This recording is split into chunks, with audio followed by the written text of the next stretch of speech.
Are you ready? Yeah. Stand by.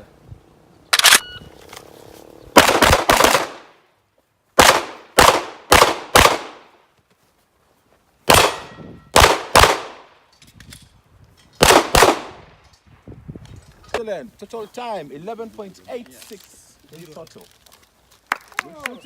Well, not really anything more than just a normal match. It's the only difference is there's a lot more competitors. It's stages are a bit more challenging, but in all, you've got the same mindset going in there, just trying to do your best and be the best performer you can possibly be.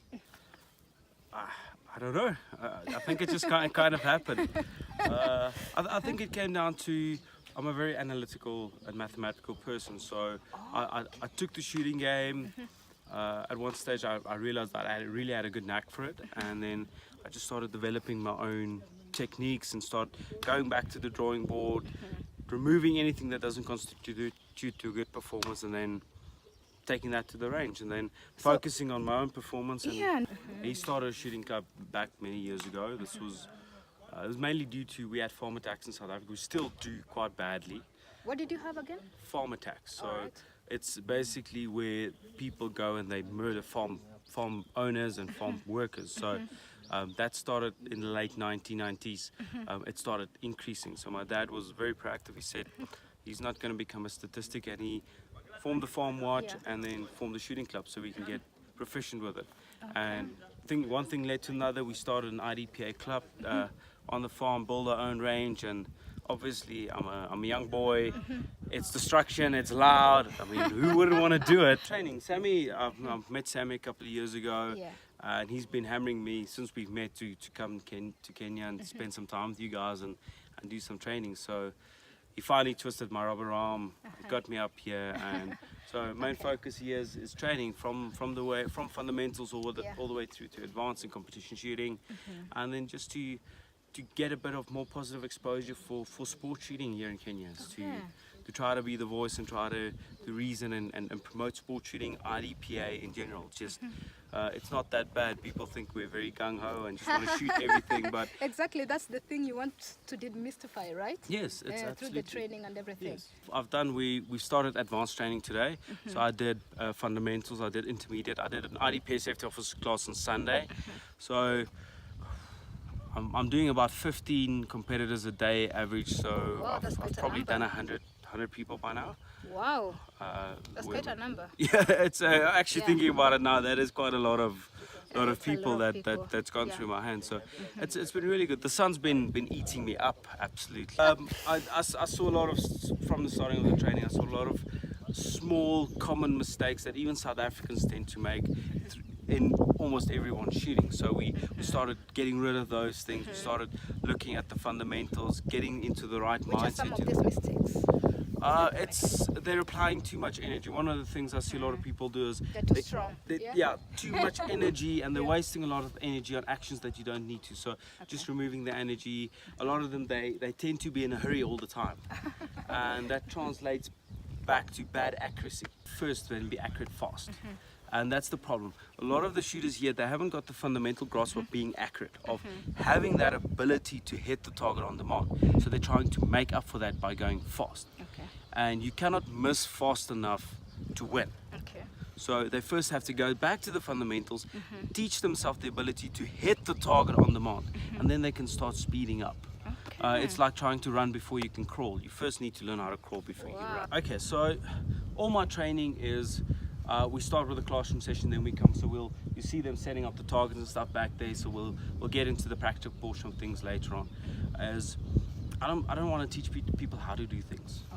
So we go into the class, I tell them what they're doing, I'm telling them why they're doing them. I'm getting them into the correct mindset to achieve that perfect goal. Telling them how to do something, I'm just going to show them how I do things. But everybody's unique, they've got a different body style, different hand, different gun even, and there's no one size fits all. So I'm giving them the correct rationale on how to do this. So that's what we're doing in the class. I'm giving them the tools. So I mean, I'm leaving on Sunday, I'm out of here.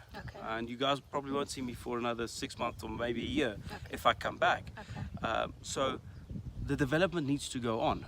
So I want to give them the tools to go back home and then teach themselves, develop themselves. Saturday we've got a It's a match tournament. It's a competitive. Okay. It's competitive style training. So what we'll do, we'll set up 5 courses of fire. We'll have a lot of people come through, and then I'll go through them with the course of fire. Now we'll start looking at stage planning, Alright.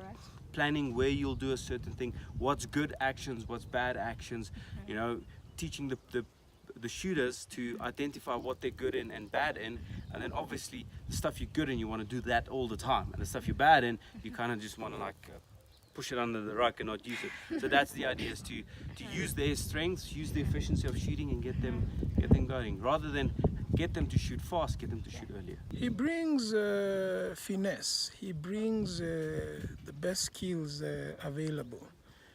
Ian, being the best shooter, IDPA African shooter, obviously we have a lot to learn from him. And like any other skill, you know, the minute you stop learning, you start, what's the word? You start retrogressing. And our idea, of course, is in line with the Firearms Act, Chapter 114 of the laws of Kenya. As far as civilian licensing is concerned, it is desirable that every licensed firearm owner be proficient. And the best way to attain this proficiency is to be in a class like one Ian would provide, and to attend competitions and shooting events, because a shooting competition is the closest you'll ever get to a real life scenario. So the more you subject yourself to these very hard scenarios, the better and more proficient you become. Yes. And we have the event on Saturday. What do shooters and fans expect? Expect only the very best. I mean, we have our top shooters in the country. We will have very tough courses of fire. We will be shooting alongside the best IDPA shooter in Africa, and one of the top in the world.